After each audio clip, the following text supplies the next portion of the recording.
So British American Tobacco says it will cut cigarette deliveries to some of its stores as it is overwhelmed by the illegal market. The company says it's looking at cutting about 500 jobs.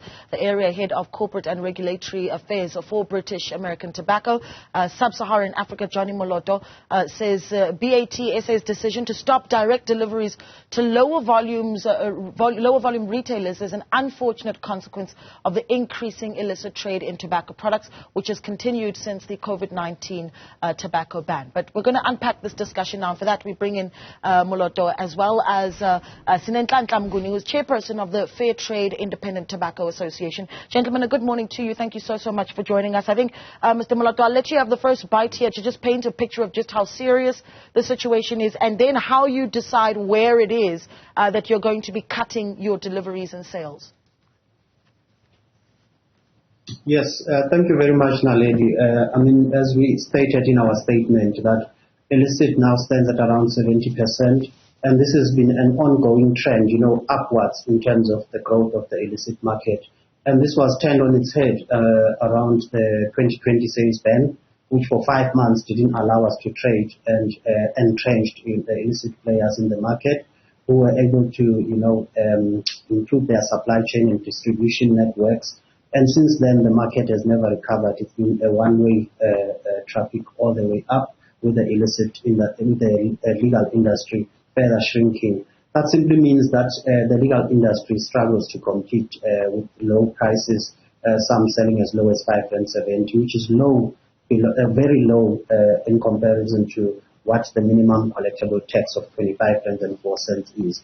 So what it simply means is that we become very inefficient in terms of our manufacturing as well as the rest of the value chain. Hence, the jobs that are likely to be impacted from our side at this juncture is about 20, which we're in consultation with and seeing how we can absorb those colleagues.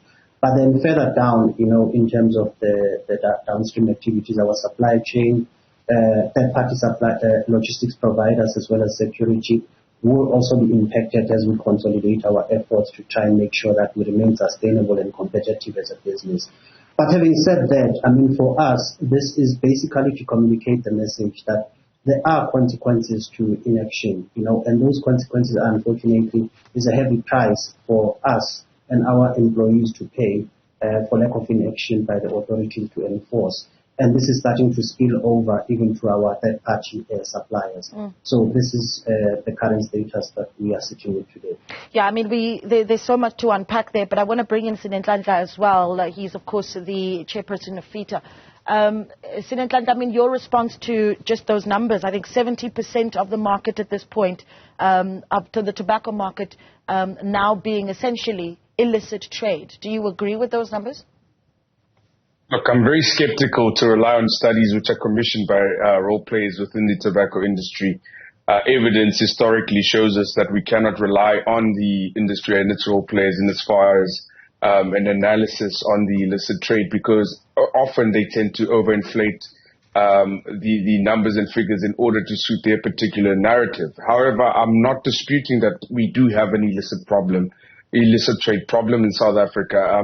We've ad nauseum addressed correspondence to the South African Revenue Service, the South African Police Service, and other law enforcement agencies in order to try and contain this particular scourge. And I've said for a number of years now, and in particular after the lockdown ban, where we saw a number of brands which were flooding the market from outside the borders of the Republic of South Africa, which phenomenon has grown in stature. And I tend to agree with Johnny in that there's been inaction on the side of government in that they have failed to address the concerns of the legitimate industry in as far as, putting a halt to the illicit trade, and in particular the scourge of smuggling, which is going unabated and going through all our various porous border posts.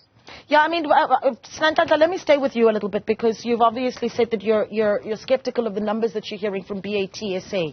I see an article that dates back, I think, August 2022 in the Daily Maverick. It was an opinion piece, actually, that was written by the CEO of the Tobacco Transformation Alliance, Thobela Thapula, who says FITA, your organization, and I quote, are the champions of South Africa's illicit trade. That's, I mean, you can respond to that. I mean, this was made just over a year ago. But essentially what I'm asking is the role that FITA then plays in cracking down on illicit trade in South Africa. Well, that particular association, as we all know, is the mouthpiece for British American Tobacco. So, of course, they would say whatever script is given to them by British American Tobacco. So we refute that with all the contempt it deserves. In fact, as it currently stands, none of our current members have been found to have been foul of any of the tax laws of this country, whereas members of that particular organization have throughout the globe been found to have been guilty of a number of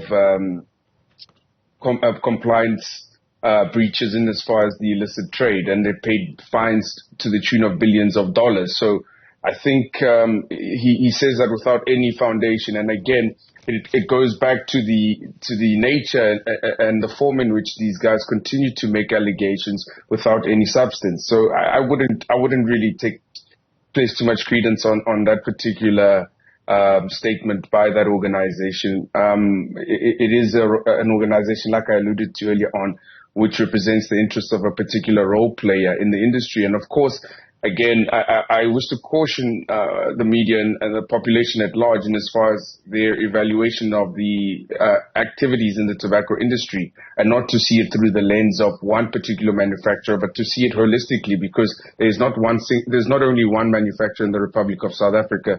There's at least 22, according to a court document which was recently submitted by the South African Revenue Service, 22 licensed manufacturers in the tobacco industry. So we cannot, sort of look at the interests of one role player over the interests of the other 21. Okay. I'm going to give you an opportunity then, Mr. Moloto, to respond to that the insights that are being shared and even the data that's being shared by BAT South Africa is not giving us the clearest of pictures. Thank you very much, Naledi. Let me start by saying, we are a member of the South Africa Tobacco Transformation Alliance. In the same way that he's the mouthpiece of the illicit players, he speaks about mouthpieces, very duplicitous of him. But, we know that his members, some of them have been convicted known smugglers that have paid fines, that are his members. One of his former members, a very big known illicit player, whom they claim they have failed, but I don't know why it took the law enforcement authorities enforcing against them before they could expel such a member. And they are the ones, when we called for solutions, trying to work with government to enforce, they took government to court because they didn't want to comply with CCTV cameras to enforce and prevent the growth in illicit trade. And I don't know where their numbers are, where he found out of his thumb. Our research is even backed by, we're not far off in terms of our numbers, even the UCG study that says it's over 60%, and that if there's no credible source than that, I don't know what he bases his numbers on. But having said... Yes, go ahead, finish your thought, yes. Yeah, having said that, obviously they will not be able to feel the pain that our industry faces, the legal industry, where we have to take painful decisions of reducing our headcount because they are thriving. They sell cigarettes for far lower than minimum collectible tax. Consistently, they are the ones whose members actually are always the usual suspects in terms of trading with tobacco products that sell way below the minimum collectible tax. So, if he wants to point a finger, it's to his members that he has to look at. And I've said this as well. Over and over again, that FITA is just a front for all the illicit players. Yeah. Here's the challenge that you have, though, Sinenhlanhla. Already, when I look at some of the membership of the Fair Trade Independent Tobacco Association, I see that one of your members was Gold Leaf, which is a controversial tobacco company that, you know, was even featured in an Al Jazeera documentary, Gold Mafia, right?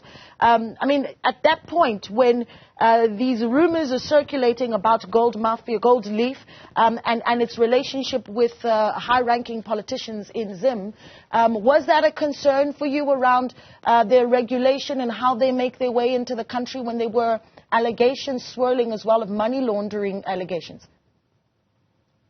Gold Leaf hasn't been a member of FETA since 2020, so when those allegations surfaced, I want to correct both you and Johnny. They were not a member of our organization, and I think it's mischievous of Johnny to say that we only acted against Gold Leaf once these rumors started and law enforcement was taking action against them. They have not been a member of our organizations long before all these allegations surfaced, so it's incorrect and disingenuous to say that they were a member of our organization at the time.